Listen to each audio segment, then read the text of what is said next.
আল্লাহর পয়গম্বর ঈসা আলাইহিস সালাম যখন দ্বীনের দাওয়াত দিতেছেন, মানুষদেরকে হকের দিকে ডাকে, ইহুদিদের একটা দল ঈসা আলাইহিস সালামের দুশমন হয়ে গেল। ঈসা আলাইহিস সালামকে হত্যা করার জন্য বড় পাগল। ইহুদিদের একটা দল ঈসা নবীকে হত্যা করার জন্য ঘরের ভিতরে আবদ্ধ করল। ঈসা নবীকে ঘরের ভিতরে আবদ্ধ করার পর একজন গোয়েন্দা ঘরের ভিতরে পাঠাইয়া দিল, যাও ঘরের ভিতরে ঈসা নবী আছে কিনা দেখে আসো। ইহুদিদের একজন গোয়েন্দা যখন ঘরের ভিতরে প্রবেশ করলেন, সাথে সাথে আবার আল্লাহ ওই লোকটার আকৃতি পরিবর্তন করে ঈসা নবীর আকৃতি দিয়া বদলাইয়া দিলেন। ওই লোকটা যখন ঘরের ভিতরে গেল, গোয়েন্দা হিসেবে ঘরের ভিতরে ঈসা আলাইহিস সালাম আসলেই আছে কিনা এটা দেখার জন্য, পরীক্ষা করার জন্য ইহুদিদের একজন গোয়েন্দা ঈসা নবী যে ঘরের ভিতরে ছিল সেই ঘরের ভিতরে ঢুকলো। আল্লাহ রাব্বুল আলামিন ওই ব্যক্তিটার রূপকে পরিবর্তন করে দিল। ঈসা নবীর যেমন আকৃতি, ওই লোকটার আকৃতিও আল্লাহ তেমন বানায়া দিল। আল্লাহ পারে কি পারে না বলে বলেন? পারে কি পারে না? আপনি এখন সুন্দর সুরতের মানুষ, আপনার সুরতকে বিকৃতি করে অন্য সুরত দিয়ে দিতে আল্লাহর ক্ষমতা আছে কি নাই জোরে বলেন তো? কদেরে কুদরত দারত বরকামাল আনতা রব্বি আনতা হাসবি জুল জালাল তুহি কাদের জলিলুল্লাহ জাহাদাত বহর হালে তুহি মেরা নিগাহদার। আল্লাহ রাব্বুল আলামিন ওই ইহুদিদের ওই গোয়েন্দাকে ঈসা নবীর সুরত দিয়া বদলায়া দিল। যখন ওই লোকটা আবার ঘর থেকে বাইর হয়ে আসলো ইহুদিদেরকে খবর দেওয়ার জন্য, হ্যাঁ ঈসা নবী ঘরের ভিতরে আসলো, ওই লোকটা যখন ঘর হইতে বাইর হইল, ওই ইহুদিরা দেখতে পাইল ঈসা আলাইহিস সালামের মতোই দেখা যায় লোকটা ঘর হতে বাইর হয়ে আসলো। এখন ইহুদিরা মনে করলো এই ব্যক্তিটাই ঈসা আলাইহিস সালাম ঘর থেকে বাইর হয়ে আসছে। এই কারণে ইহুদিরা ওই লোকটাকে ঈসা আলাইহিস সালাম মনে করে তাকে শোলে চড়াইয়া তারা দুনিয়া থেকে বিদায় করে দিল। হত্যা করলো কাকে? ঈসা আলাইহিস সালামকে নাকি তাদেরই একজন লোককে? বলেন তো আপনারা, তাদেরকে? তাদেরই একজন লোককে কি করলো? ঈসা আলাইহিস সালাম মনে করে ইহুদিরা হত্যা করলো, তাদেরই একজন। এদিক দিয়ে আবার আল্লাহ ঈসা নবীকে আসমানে তুলে নিয়ে গেলেন। ঘরের ভিতর থেকে ঈসা নবীকে আল্লাহ রাব্বুল আলামিন জীবিত অবস্থায় আসমানে তুলে নিয়ে গেলেন। ঈসা আলাইহিস সালাম সেই থেকে এখনো আসমানে, দ্বিতীয় আসমানে ঈসা আলাইহিস সালাম এখনো জীবিত। ঈসা পয়গম্বর কিয়ামতের আগে আগে আবার দুনিয়ায় আসবে। ঈসা আলাইহিস সালাম দুনিয়ায় আসবেন নবী হিসেবে না, আগে নবী ছিল, কিন্তু যখন কিয়ামতের আগে ঈসা পয়গম্বর দুনিয়ায় আসবে ওই সময় আর নবী হিসেবে আসবে না। ঈসা আলাইহিস সালাম ওই সময় আমাদের নবীর উম্মত হয়ে দুনিয়ায় আসবে। সুবহানাল্লাহ, সুবহানাল্লাহর আওয়াজ আজকে আমাদের বাইর হয় না? সুবহানাল্লাহ আলহামদুলিল্লাহ বলতে বললে একেবারে নিম্ন আওয়াজ বাইর হয়। মুসলমানদের ইমানের পাওয়ার আজকে কমে গেছে। আজকে তো আমরা সব কিছু, সব জায়গায় আওয়াজ আমাদের পাওয়ারফুল আওয়াজ। সব জায়গায় স্লোগান দিতে গেলে আওয়াজের কারণে থাকা যায় না, গলা দেবে যায়, গলা বসে যায়, কিন্তু সুবহানাল্লাহ আলহামদুলিল্লাহ বলতে বললে আমাদের জবান দিয়ে আওয়াজ বাইর হয় না। এই কারণে খুশির সংবাদ শুনলে সুবহানাল্লাহ জোরে বলবেন, আলহামদুলিল্লাহ জোরে বলবেন। তো কিয়ামতের আগে আগে ঈসা নবী আসবেন কি দুনিয়ায়? কি হইয়া?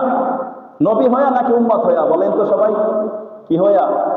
উম্মত হইয়া। আমাদের নবীর উম্মত হইয়া দুনিয়ায় আসবে।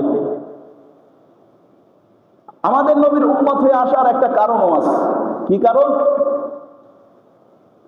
আল্লাহর পয়গম্বর ঈসা আলাইহিস সালাম আল্লাহকে বলেছিলেন, আল্লাহ, নবী হিসাবে না বানাইয়া যদি আখেরি নবীর উম্মত বানাইতা তাহলেই ভালো হইতো।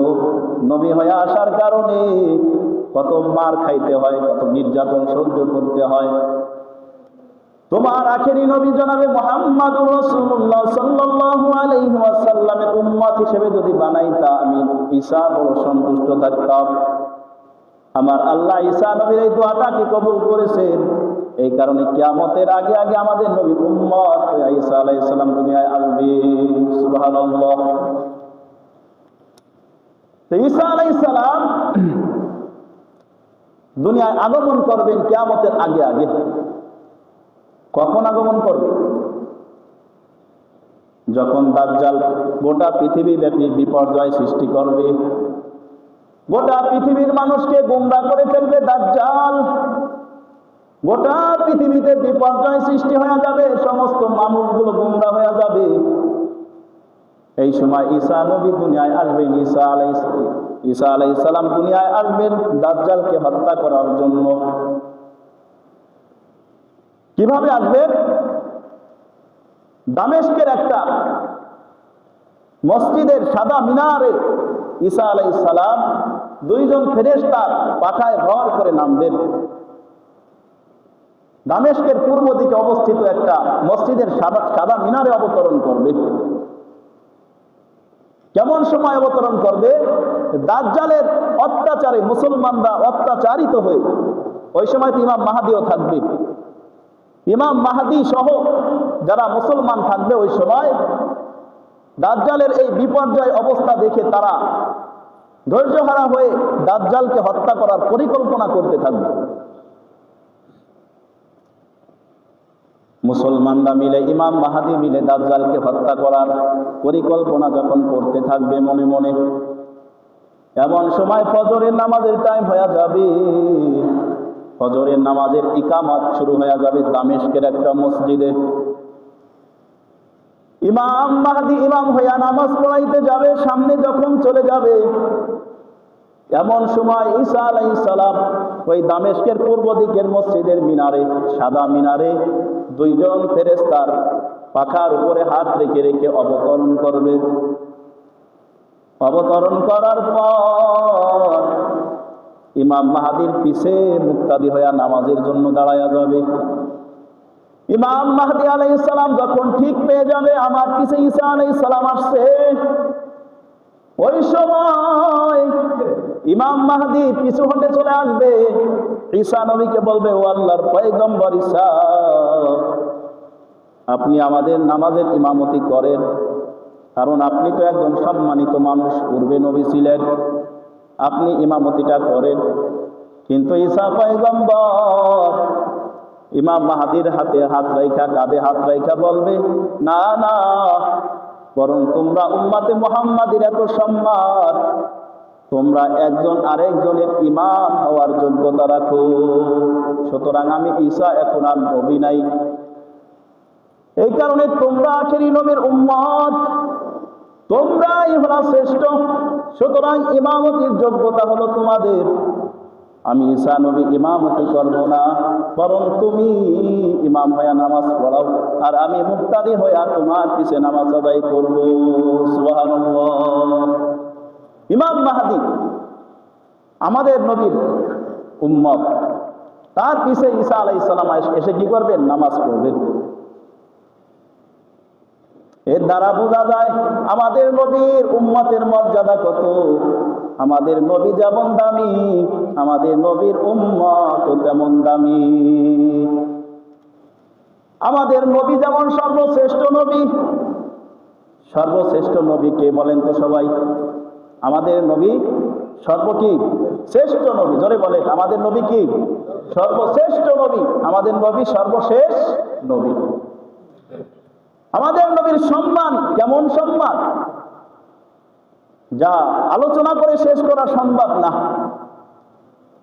আমাদের নবী যেমন দামি, আমাদের নবীর উম্মতেরাও হবে সব থেকে দামি। এই কারণে রহমতের নবী বলে,